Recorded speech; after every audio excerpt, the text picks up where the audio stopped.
This design in Stitch is fantastic. And this design as well, it's not my favorite. And what's interesting is that this not favorite screen was the first screen that Stitch generated. Getting to this screen came down to one thing: direction. So more often than not, you will get better results with Stitch if you can start your prompt with a design concept, a vibe, or a general aesthetic. Think about it this way. Coding agents, they're really good at writing code, and they can be even more effective if you play the role of their tech lead. And Stitch is really good at designing, and it can be even more effective when you act as the creative director. So let me show you by starting with a basic prompt. So for the first prompt, I'm going to hold back, and I'm going to just write a road running race listing page. All right, let's see what we got. So this is what Stitch gives us with almost no direction. It's dark, it's got races and stuff, but does it feel like anything? Not exactly. It's, a shot in the dark. You might like it, you might not. But either way, it lacks direction. So the first thing that I think about when it comes to design, it isn't color, typography, and layouts. It's empathy. I want to think about what my user needs and what I want them to feel when they come to the site. So here's a mistake that I see a lot. Describing your idea with abstract words like make it look good or high end, and there's just not enough direction. Here's an example. If I were designing a site about Washington, D.C., and I described the aesthetic as patriotic or monumental, I'd get pretty generic results. Think about what D.C. actually looks like. If you've ever been, it's a lot of marble, columns, wide open plazas. And these monuments, they are neoclassical. And that's a word Stitch can build from. And now the design feels real. It feels like standing in the Jefferson Memorial. But how do I turn this feeling into a prompt? So they say that design is a lot like writing. You should design what you know. I actually don't know if they say that. It sounds very good. I'm going to go with it. What I know is running. So I'm going to make a community marathon site where runners share all the stuff that you learn only after you've actually run the marathon. So this site should feel very prestigious or prestigious. It should feel very important because these are historic races in world-class cities. And I can take this same approach for my marathon site. Instead of using words like sporty or athletic, that'll just give me like green running shoes. I want to describe what it actually feels like. But how do I use the right words? You know the answer. We ask Gemini. And I ask it to help me write a prompt using design concepts, aesthetic descriptions, and to establish a creative direction. I'm thinking about the prestige of the Boston Marathon, colors that are historic in running, like the clay of an old track. And Gemini comes back with language like architectural limestone, ink on paper. And these are words that I would not have known to use on my own, but they're exactly the kind of words that Stitch can build from. So now my prompt describes what the site is and how it should feel. Let's see the difference. Okay, that's already a lot better because there's intent here. A runner's guide to the world's greatest marathon, the spirit of the 26.2, the list of the actual marathons.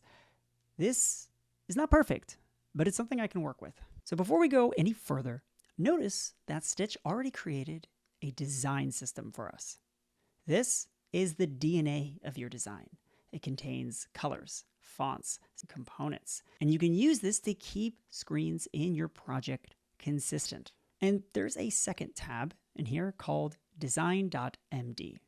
Stitch generated a structured creative brief from our prompts. It covers creative direction, color hierarchy with specific roles, typography rationale, elevation, components, even do's and don'ts. And this is what's driving the design system. And you can edit it directly, or you can go and have an LLM generate one for you. And we're going to come back to this. So this design system has 4 color roles: primary, secondary, tertiary, and neutral. Now, don't think of these as a palette of matching colors. Think of them as a hierarchy. Each color has a job based on visual weight and importance. And there's a lot of ways that we can establish a color hierarchy. But here's a method that I like to use. Let's start with neutral. Neutral is about 80 to 90% of your screen. It's the canvas. So with design systems, you can modify every single color manually. And since I know the direction that I want, that's exactly what I'm going to do. So for the canvas, I wanted that architectural limestone. And limestone is a warmer color. And right here, this isn't as warm as I would like it to be. It's pretty devoid of really any warmth. So what I'm going to do is I'm going to nudge it on the color hue, just a little bit towards that orange. And I'm just going to move it a little bit down until I kind of feel something that, feels nice and warm. All right, so that looks good. Let's move on to primary. Primary is the ink. It's headings, body text, it's the core content. And currently it's this navy blue, which has good contrast against the warm limestone white. The feeling I'm going for is asphalt. So again, I'm just gonna modify the color, just drop it down to sort of a dark asphalt. And yes, okay, that looks good. Next up is secondary. It needs to be a little more subdued, so the primary text can have the focus. And lastly, there's tertiary. And tertiary can be the accent. You can use this for the most important buttons or the hover state of less important buttons. It's the call to action. It's the loudest, but it's used the least.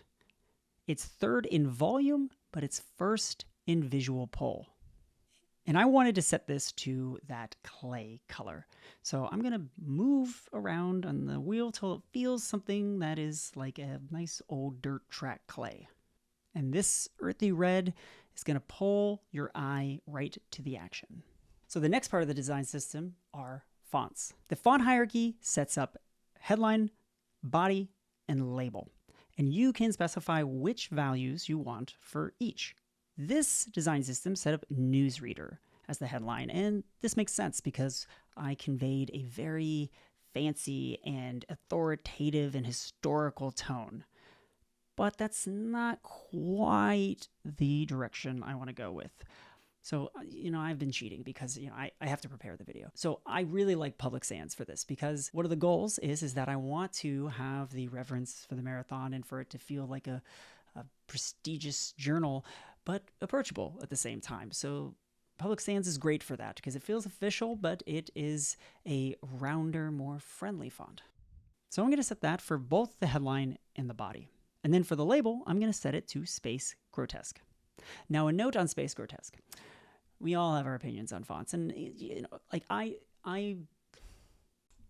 Space Grotesque has its place, and it's in labels. That's my opinion. That is my opinion. I think that it's fantastic in labels. It looks like a timestamp. It looks very official. But Space Grotesque, I don't think it's like the best for headlines, and that's going to happen in Stitch. It's going to generate headlines with Space Grotesque, and I can't stop it. I can't. I would just recommend, you just other fonts. It's a great code font. It's a great label font. It's a great timestamp font. Keep it out of your headlines. Do me the favor. That's my opinion. It's my opinion. All right. Next up is this corner radius. And you can set it to pretty much a non-value or a very round value or a extremely round value. And this gives me some pause because I want the friendliness, so that's going to be, some round. But I also want it to be like stationary, and stationary tends to not be round. It's got hard edges. So this is one of those you got to decide moments in design, and so I'm going to lean towards the approachability. So I'm going to go with the little round. We can always change this later.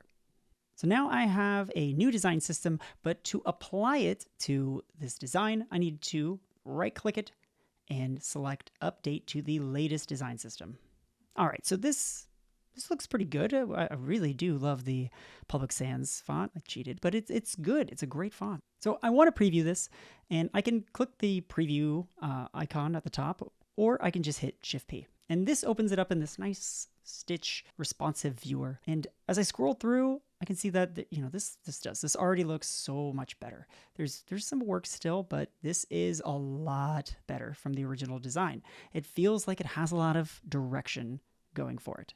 There's stuff I want to change, but I already feel miles better. So this next part it's my favorite, and that's layout. Because layout, it's the coolest. But the great part about layout is that you get to think about what is that core emotion that you're trying to convey. I want the user to feel like they're in the city already. I want them to feel immersion. As much as I love layouts, sometimes I can't find the right one for the right situation, and I feel stuck. When that happens, though, I think about the site and its physical application. Well, if my website was a book, what kind of book would it be? Well, to me, it is clearly a coffee table book. Coffee table books have full-page imagery, dense information, and editorial headings. And on the web, the layout that best represents a coffee table book, in my opinion, is a lookbook. So to set these layouts, I'm going to use variants. Variants are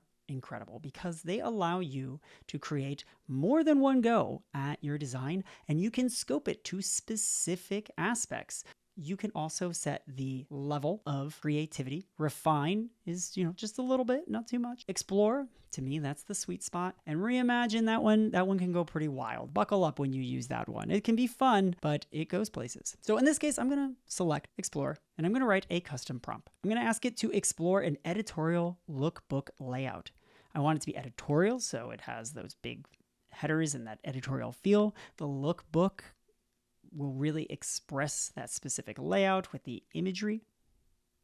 And I really want to double down on the large editorial headings over images. And then lastly, this is a little flair that I find to be pretty useful. When you want really nice, big headings, is you tell it that you want it to be like a luxury travel magazine. All right, let's generate 5. And let's see what we got. All right. I think that these are much better. In some ways, it's changed the aesthetic. Instead of the big white page that puts the text front and center, and now blends it and shares the attention with the text in the image. And there's some really good applications there, and that could send a good message. And the large editorial layouts, they're probably too large, but I'm a sucker for them, so I'm just going to keep it like that for now. And as we go through, we have lots of imagery, lots of large texts, and the layout is pretty cohesive. And I really like this one over here where we have the 3-column images, sort of these marathon cards. These are really good. These have a lot of potential. And the important thing to think about here is that you're not picking and choosing, is it this one screen versus the other? Ultimately, every single bit of these elements on these screens, these are components, and Stitch allows you to export your screens as HTML, and from there you can slice and dice them up into these little components, and as long as they fit on the same layouts, which is very much the case with these screens, they're gonna just like click in like building blocks. All right, so this gives us a lot of good options, but there is one commonality across all the generated screens from this new layout that just needs a little bit of changing, and that is the imagery. So I'm going to create another variant, and I'm going to choose this one because I like this one, has a good imagery potential. I'm going to set it to explore, and I'm going to type in a prompt to focus on the major cities. Use major marathon city images that convey the scale and grandeur of the event. And I also wanted to use minimalist cinematic photography of the road race courses. And this is going to be a lot of imagery that is maybe one person running on the road, or a road that is empty and has a vanishing point off in the distance. And I wanted to avoid sort of that cliche runners on the road images. All right, so let's generate these. All right, this has some potential here. The layout is a little less lookbooky than I wanted, and so I could have also tuned that in the variant as well, and maybe I should have, but there are some pretty cool things going on here. The third generation over here to the right has some pretty wild typography treatment, and it's pretty interesting, and it's actually telling me that I like Public Sans more bold than I do not bold, and it's normal font weight for these headers. So that's pretty cool. So I've learned a lot already by going through all of these different revisions. I've learned which fonts I like, the color scheme, and a lot more of the direction is in place. And sometimes when I get to that point where it's starting to feel like the idea is crystallizing, I move on to a new project. You can take the Design MD and copy it, and you could paste that right into a new prompt for Stitch, because it contains all of the direction that we've established, and it will create a pretty good first generation. So I'm not going to use the Design MD that was generated in this design system, because I have another Design MD that I worked on while preparing for this video that I really like, and I spent a lot of time on it, and I think it presents like really good results. And I want you to see this Design MD, what it looks like, with the details in it, and you could even use it for your own base prompts. You can go into Gemini and you can write in a new app idea. Like I can go and write in the Washington, D.C. tours with the neoclassicism and all of the grandeur and the Jefferson Memorial that I can't stop talking about, and send in this one as an example, and I think you can get pretty good results. So I will leave a link to that Design MD in the description, and you can check it out and use it, and you let me know like if you got good results with it. All right, so this gives me this site, and I really like the input elements on it, and I really like the topography as well. But the grid, it's boring. So I'm going to quickly just set some variants for the layout, for the images, and I'm going to tell it to explore the lookbook editorial, and then I'm going to tell it to also use large typographic headings. All right, so it came up with a nice mixture of layouts that emphasize the text on white or the text on the image, which is good to look at these options.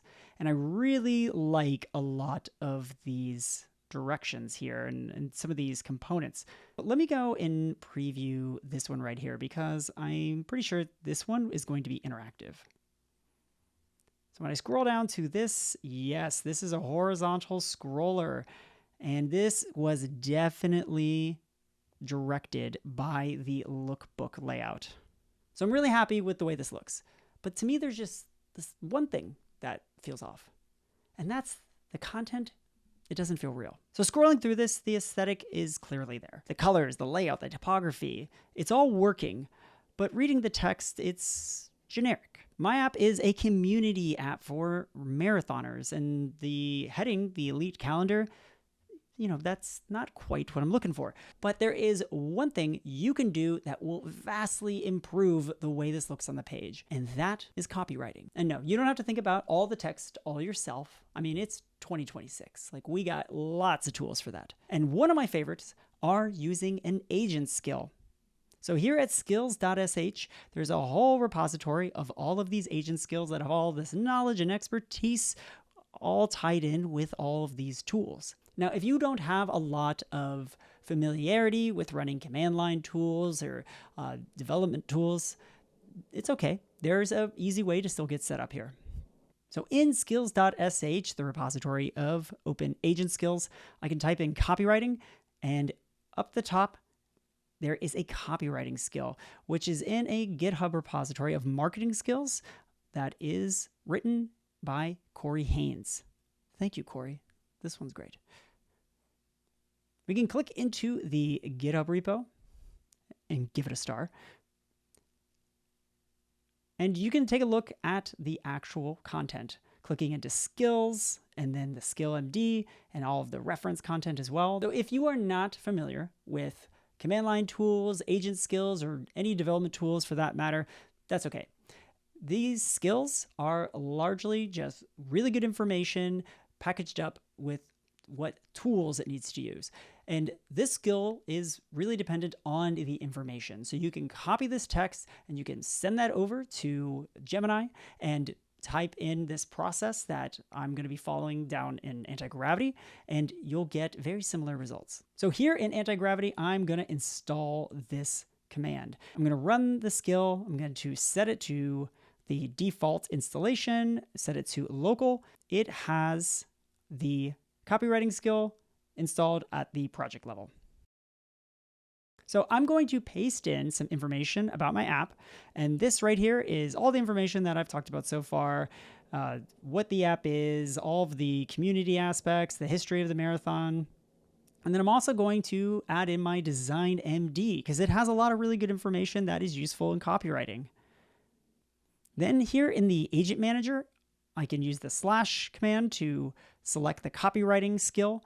And then I'm going to tell it to use the copy prompt MD file and design MD as context about the site.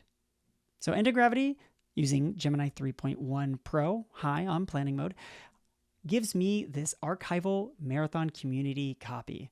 And it's giving me this as this reviewable document where I can put comments on. And this is really good for this case because there are edits that I'm going to want to apply. So I'm going to change the page title and the meta description. Select the option C for the headline.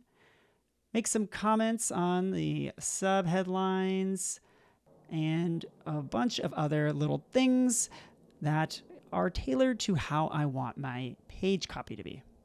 I'm going to submit this revision, and I have myself, I think, what is a pretty good copy. So back in my project, I'm going to select this screen, choose 5 variants on Explore, and I'm going to target layout, images, and text content only, and paste in this copy. And for good measure, I'm going to target this screen just in the prompt box and send a prompt with a copy as well. And look at that. We have more marathon names, real tips, real CTAs, and it doesn't feel just like a template anymore. So let me pull up this preview one more time. This is where we started. And this is where we ended. And you can take this direction even further. Like in this case, I generated these pages for the specific marathon screens, and without prompting, without asking, because I have all this context and because I have all this direction, I got this really cool elevation map. All right, so here is the process. Start with empathy. Who is the site for and how do you want them to feel? And then you can move on to things like colors to represent these emotions and the aesthetics, then typography and imagery and the layout. Think about the physical objects that you can represent with the layout and how they can be structuring the content to do its job. And then use the right copy because it's going to make the site feel real. Stitch does not replace the design process. It's a design tool, and the best designs come from thought, understanding your content, and setting a creative direction. And once you have a design that you love, Stitch helps you get to building because you can export your screens as code. And if you're interested in that, then let me know because that is what I'm going to be covering in the next video.